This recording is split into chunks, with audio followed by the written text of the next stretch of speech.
Feelings या जिनको जानवरों के बारे में भी थोड़ी फीलिंग्स हैं, और अगर आप उन्हें हर्ट करते हैं तो ये उस इंसान के रिलीजन के प्रति जाना है। तो मेरा ये मानना है कि भगवान कुछ नहीं है, सिर्फ एक यूनिवर्सल ब्रदरहुड का माध्यम है ताकि एक भगवान को हम पूजें या इबादत करें और इसके थ्रू हम यूनाइट हो जाएं। तो मेरा सवाल ये है कि हम हमेशा भगवान को इस तरह तोलते हैं कि उसे इंसान की तरह फीलिंग्स हैं, वो हमें सज़ा देता है, हमें रिवॉर्ड करता है, पर हमारे अलावा इस यूनिवर्स में, मैं उस वर्ड पे स्ट्रेस करूँगा, यूनिवर्स में जानवर भी हैं जिनका काम इस भगवान के बिना चल रहा है, जिनमें कोई फीलिंग्स नहीं है, ना वो कुरान पढ़ते हैं ना बाइबल पढ़ते हैं।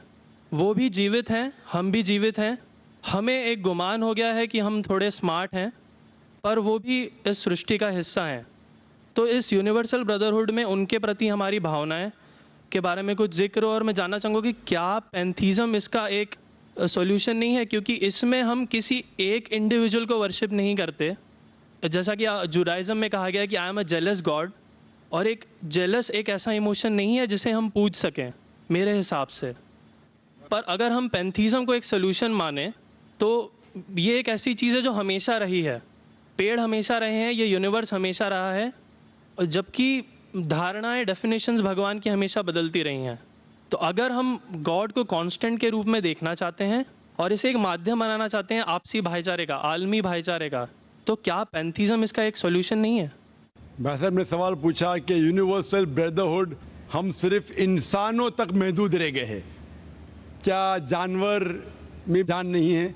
और ये भगवान को हमने खुद बनाया ताकि आलमी भाईचारा रहे, लेकिन क्या पैंथीज़म इसका सल्यूशन नहीं है कि भगवान को हम दूसरे रूप में देखें? भाई साहब का अच्छा सवाल है। सवाल के दो हिस्से हैं। पहला एक हिस्सा है कि यूनिवर्सल ब्रदरहुड सिर्फ महदूद इंसानों तक क्यों, जानवर पेड़ पौधों को क्यों नहीं लिया गया? दूसरा सवाल, क्या पैंथीज़म इसका सल्यूशन नहीं है? पहले सवाल का जवाब कि यूनिवर्सल ब्रदरहुड, आलमी भाईचारा के अंदर हम बाकी जीवित चीज़ों को क्यों नहीं लेते? अगर लेंगे तो जीना ही मुमकिन नहीं है। अगर हम लेंगे बाकी जीवित चीज़ों को, हम आलमी भाईचारे में लेंगे, तो आपको यहाँ खड़े रहना भी मुमकिन नहीं है 5 मिनट तक के। क्यों? मैं बोलूँगा, क्योंकि मैं डॉक्टर हूँ। भाईचारा का एक उसूल है कि दूसरे भाई का कत्ल मत करो। उसूल है क्या नहीं? ठीक है। आप सांस ले रहे, अभी सांस ले रहे ना? आप जब सांस लेते लाखों जर्म्स का कत्ल कर रहे हैं आप कैसे भाई? ये लाखों लोग का कत्ल कर रहे जीने के लिए, ये कैसा भाईचारा है? तो इसीलिए भाईचारे का डेफिनेशन जरा हम बराबर तौर से समझ ले, फिर हम डिस्कस करें। क्योंकि अगर आप कहें कि हर जीवित चीज मेरे भाई है, तो आप भाईचारे के खिलाफ। कोई भाईचारा में ये नहीं है कि दूसरों का कत्ल करो अपने आप को जिंदा रखने के लिए।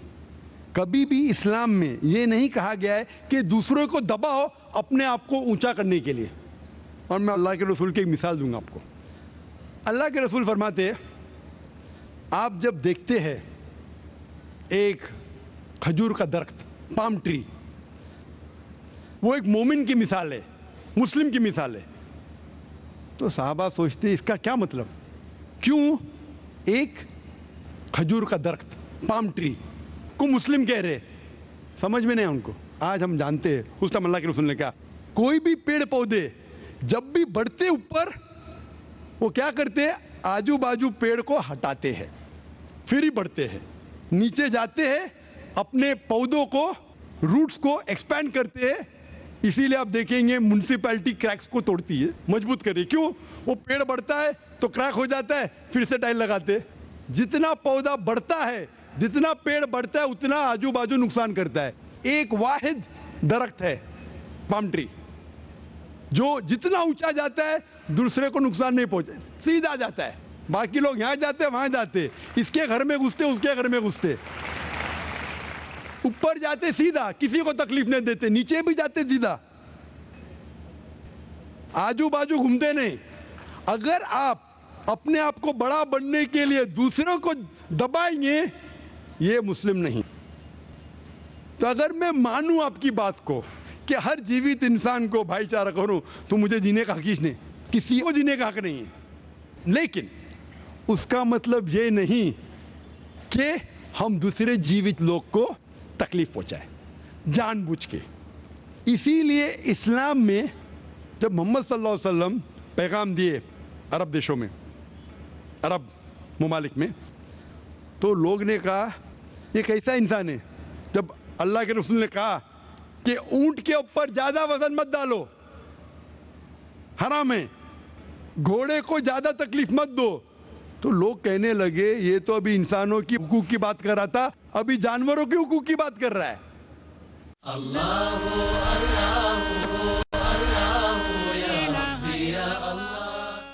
अल्लाह के रसूल फरमाते जब एक शख्स आग उगाता, बोलते आग को बुझाओ, क्यों? उधर चींटियां मर रहे हैं। उसका मतलब जानबूझ के कोई भी जीवित चीज को मारना हराम है। सिर्फ अनजाने में इजाजत है, या जिसकी इजाजत खुदा ने आपको दी है, जिसकी इजाजत दी है खुदा ने।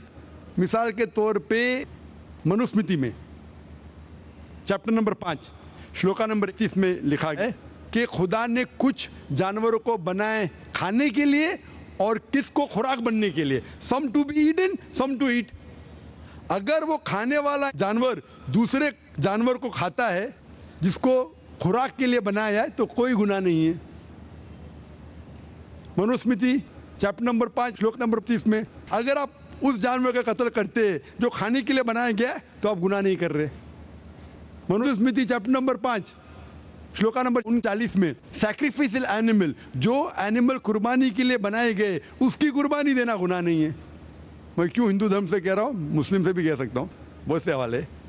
उसका मतलब हमें किसी को तकलीफ नहीं देना चाहिए।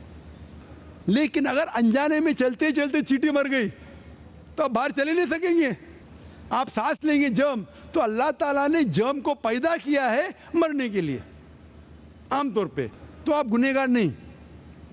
मालूम कुछ जैन लोग मास्क पहनते तो भी मरते, पानी को उबालते, उबालने से मार रहे, उबालने पानी पी के फायदा क्या? अंदर मारने के बदले बाहर मार रहे, क्या फायदा? ये मुमकिन ही नहीं है। लेकिन जानबूझ के कोई जानवर को, और एक मिसाल दूंगा, हमारे खतीब जुमा नमाज पढ़ाए थे कल, डॉक्टर उस्मान, उनने अपने खुतबे में मिसाल दी थी। क्या एक औरत थी जो बहुत बेहया थी, क्या कहेंगे, जो आम तौर पे लोगों की जीनत थी। मैं लफ्ज़ उर्दू ज़रा मेरी कमज़ोर है, मैं किसी को ठेस नहीं पहुंचाना चाहता। इंग्लिश में कहेंगे नॉट विथ गुड कैरेक्टर, बाजारी औरत। ज़रा मैं ऐसे लफ्ज़ इस्तेमाल करना चाहता हूँ किसी को चोट पहुँचे। तो बाजारी औरत थी जो बहुत गुनाह करती थी, लेकिन एक वक्त एक कुत्ते को पानी पिलाया तो अल्लाह के रसूल फरमाते सिर्फ वो एक अच्छे अमल के वजह से खुदा ने उसे जन्नत में डाला। बाजारी औरत गलत काम करती है, जिना करती है, एक अमल क्या की, एक कुत्ते को पानी दी, इंसान को नहीं कुत्ते को, और अल्लाह उसे जन्नत में डालता है। दूसरी तरफ एक अच्छी औरत, नेक औरत, लेकिन एक बिल्ली को बंद करती है, चेन करके रखती है, उसकी आज़ादी को कैद करती है, अल्लाह ताला उसको जहन्नम में डालता है, नरक में डालता है। इसे कहते हैं जानवरों के हुकूक। मतलब जानवरों के भी हुकूक इस्लाम में हैं। अल्लाह के रसूल फरमाते कि चिड़िया की जान भी मत लो बिना वजह। चिड़िया, स्पैरो, आप पढ़ेंगे कुरान में और हदीस में कई इसके पर लेक्चर। तो इसलिए हम मानते हैं कि जीवित चीज का हमें एहतराम करना चाहिए, उसके रूल रेगुलेशन है। बोलेंगे सब जीवित चीज मेरे भाई है, नहीं भाई, सब भाई नहीं है। अभी कुछ लोग इतना करते, कुत्ते के पीछे हर महीने लाख रुपया खर्चा करते। अरे गरीब लोग मर रहे, लाख रुपये से 10 घर हर महीने लाख रुपया अपने पूडल के ऊपर डालते हैं। लाख रुपये से कम 10 घर तो चलेंगे ना महीने, 20 घर चलेंगे बम्बई में, हाँ के नहीं? वो 20 घर को संभालो ना, एक पूडल को संभाल रहे। ये किधर का इस्लाम है? ठीक है, जानवर की कदर करो, इतना कदर मत करो कि उसके हाथ में चेन डालो सोने की, ये करो, ये खाना लेके आओ। खाना लेके आते लाख रुपए का, आप समझ रहे ना? तो इतना मत इसराफ करो, इस्लाम के अंदर सिखाया गया है कि भाईचारा जो मैंने जिक्र किया, बट जानवरों को भी देखो और उसके साथ अच्छा बर्ताव करो, बिना वजह किसी जानवर का कत्ल मत करो। ये आपका सवाल था। आपका दूसरा सवाल इसके अंदर जवाब हो गया। आप कहते हैं कि पैंथियज्म, सबको खुदा मानना इसका जवाब है। उसका जवाब में कहा था, हमारे भाई जो अवतार सिंह थे ना, उसने कहा था पैंथियज्म, सब कुछ खुदा है, सब कुछ खुदा है। इससे क्या होता है कि सब कुछ खुदा है, मतलब अगर आप सबको खुदा मानते, चोर को भी खुदा मानते, डाकू को भी खुदा मानते, खुदा का मतलब उसका कहना मानना, बराबर कि नहीं, उसकी इज्जत करना, उसकी इबादत करना, वो जो कहता है उसकी बात मानना। तो आप अगर वो चोर को खुदा बोलेंगे, वो बोलेगा चोरी को, तो आप चोरी करना शुरू करेंगे। वो बलात्कार करने वाला कहेंगे आपसे, आप उसको खुदा बोलेंगे, चल मैं बलात्कार कर, आप करेंगे? करेंगे? तो इसी तरह ये इलॉजिकल है।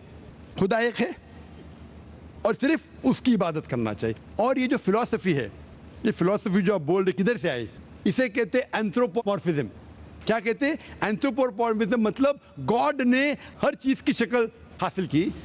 और इसके अंदर एक फिलॉसफी है कि खुदा इतना पाक, इतना नेक, वो जानता नहीं कि किस तरीके से इंसान को तकलीफ होती है। और ये एंथ्रोपोमॉर्फिज्म जो फिलॉसफी है, खुदा अलग अलग चीज में शामिल होते हैं। और कई मजहब, इस्लाम के अलावा कोई मजहब कहता है कि खुदा एक बार इंसान का रूप हासिल किया, कुछ मजहब कहते हैं अनेक बार। और उनकी लॉजिक है कि खुदा इतना पाक, इतना नेक, इतना महान, उसे पता नहीं इंसान की तकलीफ क्या है, इंसान को किस चीज का बुरा लगता है। इतना नेक, इतने पाक, इंसान को दर्द कैसा होता है, इंसान को तकलीफ कैसा होती है। तो ये खुदा जो नेक और पाक है, जानने के लिए इंसान के उसूल क्या होना चाहिए, वो इंसान का रूप धारण करते हैं। ये फिलॉसफी है एंथ्रोपोमॉर्फिज्म की।